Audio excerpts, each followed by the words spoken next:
Hi everyone, I'm Donna Stellhorn, your practical astrologer, and today we are talking about the new moon. It's on December 19. I had to check. It's at 28 degrees of Sagittarius. We're going to do a short overview, and then we're going to look at love and money predictions for your sign. So this new moon is at 28 degrees of Sagittarius. This chart is run for my location, so we're not thinking about the houses right now because you're probably not in this location. And so if you want to know specifics about the houses, then run the new moon chart for your own location. But what we see here is, of course, the sun conjunct the moon at late degrees of Sagittarius. This is a very special degree because it's extremely close to the galactic center, which is around late 26, early 27 degrees of Sagittarius. The galactic center is kind of a spiritual nexus. It's a place that stores all the knowledge of the universe. And so as we have this new moon, we have access to the information that we're looking for. We ask the question, and then the universe gives us an answer. And this may not sound so remarkable in the age of, all kinds of information. However, sometimes when there's so much information out there, it's hard to sift through and find the information you really need or to find the truth. And so this is a time where you can get good information, where you can find out what you need and the answers to your questions. Now, this new moon makes a couple of aspects. It's going to make a square to Neptune and Saturn. These two are traveling together right now in Pisces, and so we have lots of forced action here. So the new moon in Sagittarius is about big picture plans. Like what's the adventure you want to be on? What does your personal philosophy say about where you want to go in life? How can you be true to yourself and still explore this place, with that sense of adventure? Now that's getting that square from Saturn and Neptune, which Saturn can be kind of a party pooper, and it says, you should follow the plan. Neptune, on the other hand, has a vision, says, oh yeah, we could do all of the things that we want to do. Now, when these two travel together, I've talked about this many times, it is actually giving us blueprints for constructing the life that we want to live. Now we have a really active period of 2 weeks where we can implement things, find out the answers so that we can take those blueprints and start to work with the energies.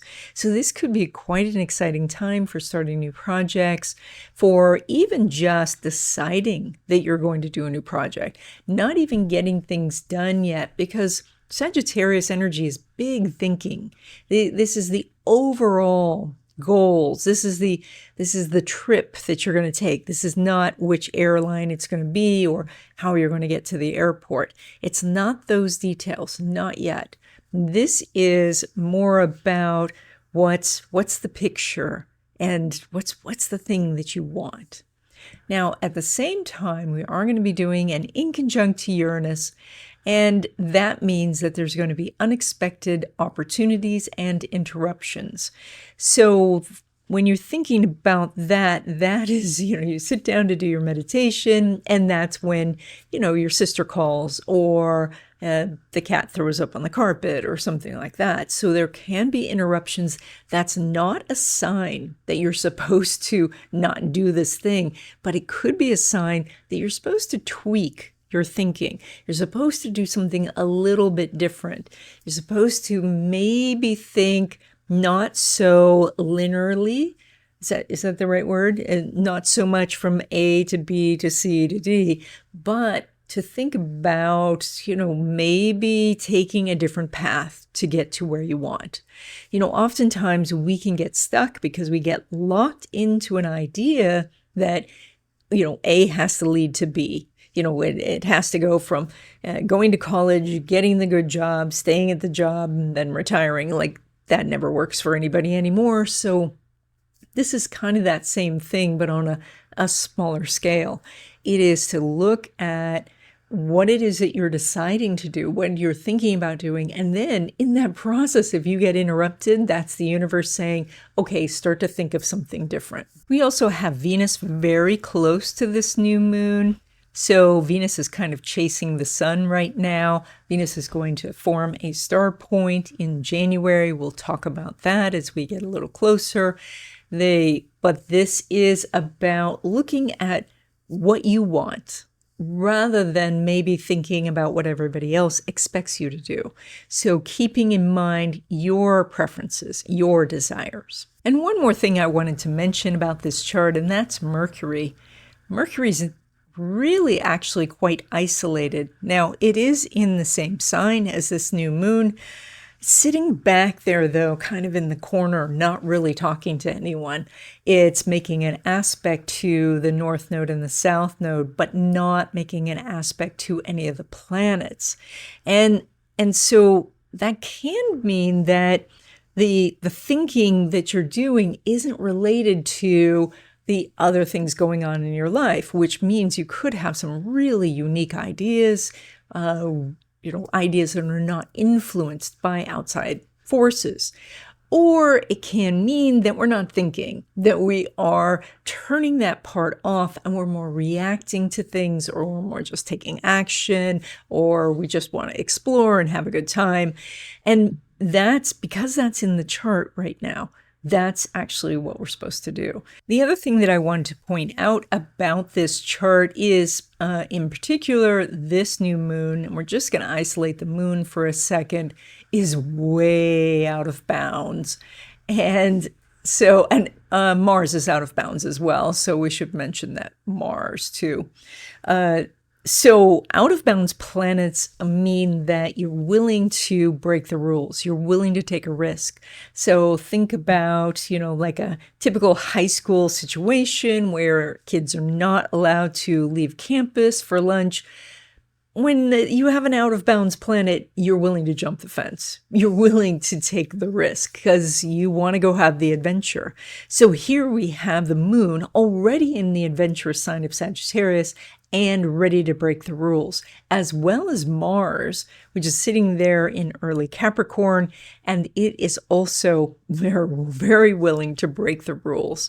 And so if you're thinking that you don't want to be hemmed in, that you don't want to be locked into other people's expectations, that's all in line with this new moon energy. Okay, we're going to take a look at your sign, and while we do, if you would be so kind as to hit that subscribe button, that would be fantastic. Okay, Taurus, we're going to look at your love and money predictions. And so the first thing I want to do is I want to take this chart and I'm going to change the house system to a 0 Aries chart.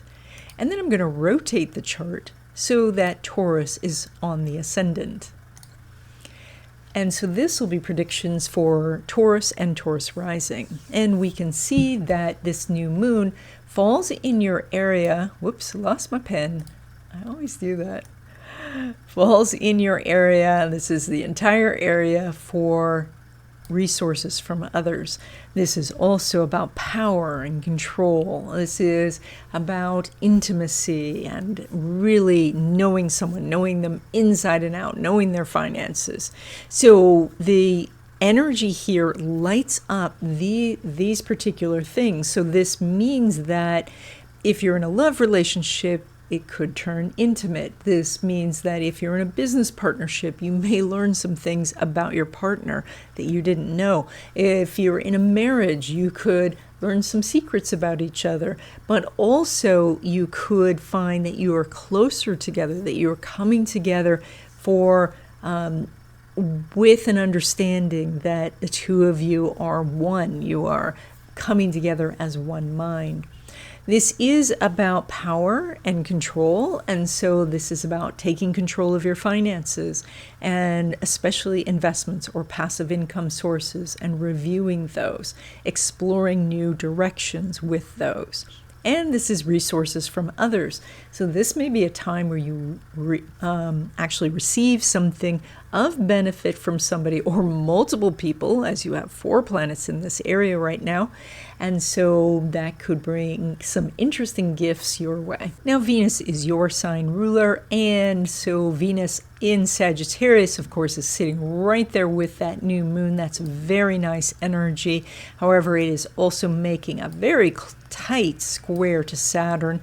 And so there can be a sense of, as you reach for something that you want, somebody who thinks they're your authority or who is the authority says, no, you don't get that. And you need to then either state your case, this is why it belongs to you, or you need to recognize whether that person is truly an authority. And if they're not, to say, you're not the boss of me, basically, and then go do what you want. This is the challenge that you have for this 2-week period.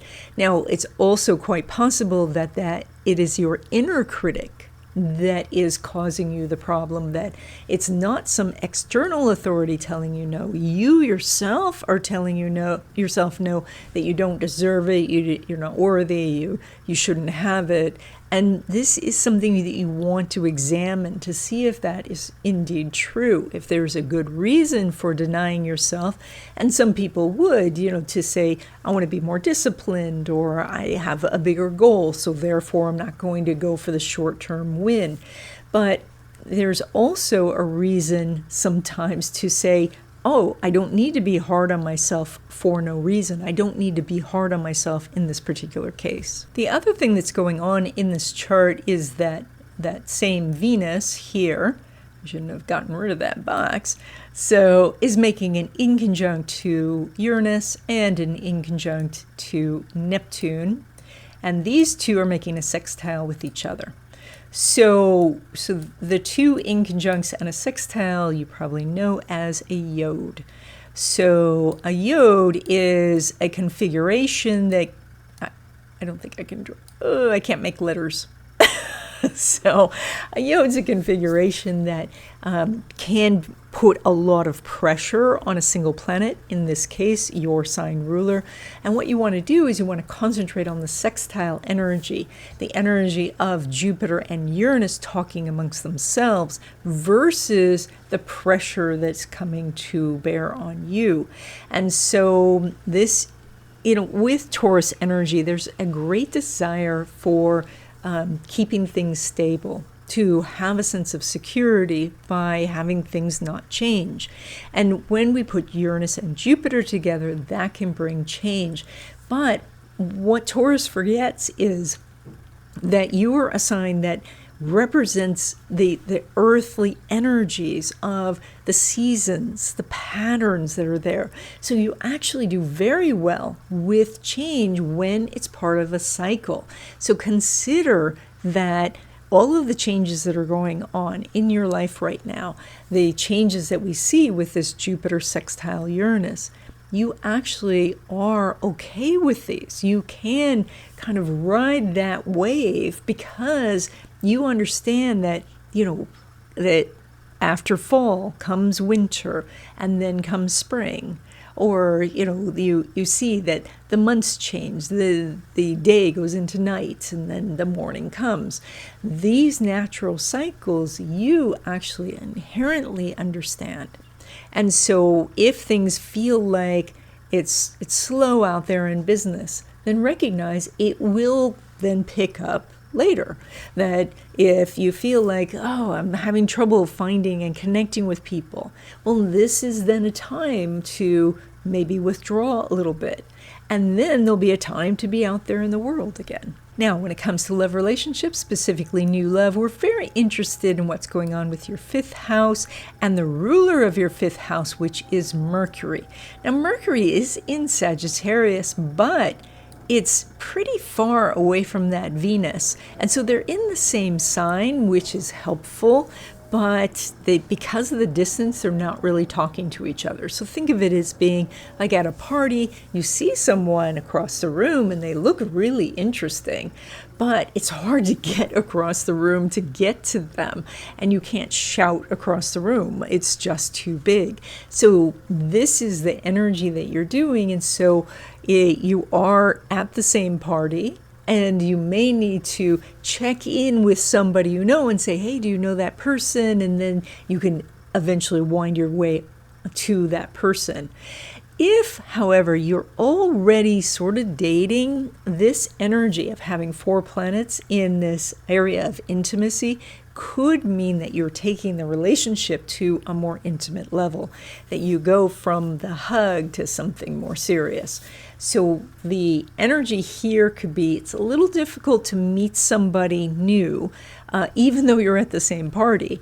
But if you're already sort of seeing someone, it could get stronger. Now, when we look at your existing love relationship, if you're married or living with someone, or you're just in a committed relationship, we want to see the first house ruler with the 7th house ruler, and that would be Venus and Pluto. And they are not talking to each other.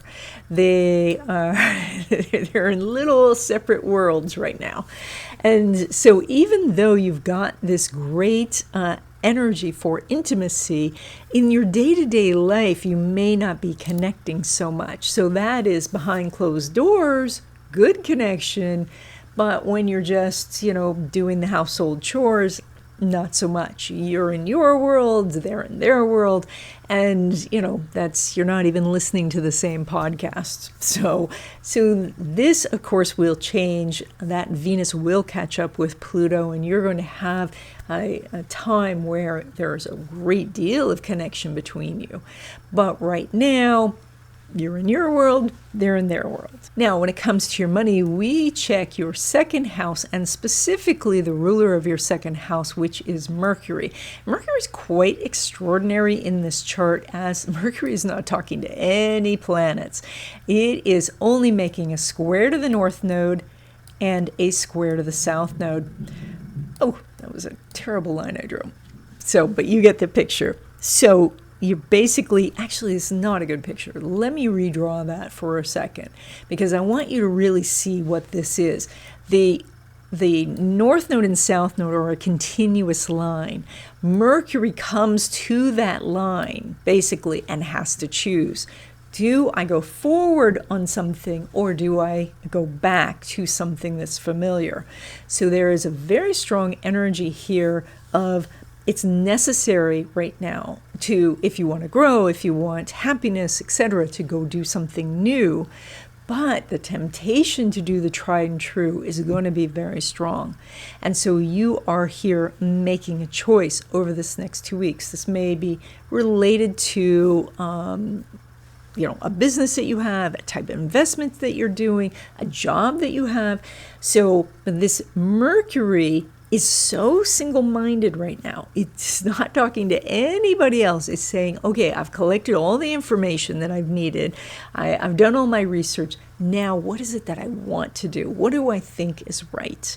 And of course, going towards the North Node, the new thing, and in this case, North Node in Pisces, kind of more of a universal thing of thinking the bigger ideas and going for something that's more spiritual or philosophical. That's the direction. Versus the Virgo energy, which can manifest as doing all the details or trying to get something right or worrying about things. That's not the direction to be going. Did you know that I do a weekly illustrated newsletter? It is all about the happenings of the week astrologically, and it comes free in your inbox. And so if you like astrology and you love black cats, this is the newsletter for you. There is a link to subscribe in the description. Now, when it comes to money derived from career, so that would be a paycheck, normally we would be checking the 2nd house ruler, remember that Mercury, with the 8th house ruler, which is Jupiter. And they're not talking to each other because Mercury's not talking to anyone. However, look at this 8th house. It is so chock full of really good planets that it doesn't matter that that conversation isn't directly happening. There are so many financial opportunities for you right now connected with your business or your investments. And so it's going to take it's necessary basically for you to get in there and see what's available and try some different things, connect with people, talk to people, send out notices, direct messages, whatever you can to activate this energy. When we have the ruler of the second house in the 8th house, you are of that mindset already. So that's good. This is multiple opportunities for you over this next 2 weeks. I know it's the holidays. You're probably thinking, I don't want to do it during the holidays, but this is also a time where it's easier to get a hold of people because they're not so busy. They are kind of looking around, and that's not always true, but the opportunities for you over this next 2 weeks are strongly there. And then when it comes to money derived from career, so that would be a paycheck, we're still very interested in your second house ruler. And now we also want to know about the 11th house ruler. Of course, they're not talking because it's Mercury, and Mercury's not talking to anyone. However, there is that north node there in your 11th house, and Mercury is actually making a square to that north node. So there may be some new opportunity in your job for something new, a new project, working with a new team. Maybe you have a new manager. This could even mean a new job entirely, perhaps in a different department or a division, or that you are going out and just getting a whole new job. So there is new job opportunity, and of course with that is the opportunity to make more money. So that it's there. And I will tell you that going forward, we're going to see some very strong energy as we get into the new year for you in this area as well. So, but right now we do have the square to the north node. So if you're taking a new direction, if you're wanting to do something new, there could be more money for you. With an astrology reading, you get more information about who you are, your talents and abilities. You get to see what obstacles are ahead, and you can get a game plan for how to get past those obstacles and find success. So if you're interested in having a reading, there's a link in the description.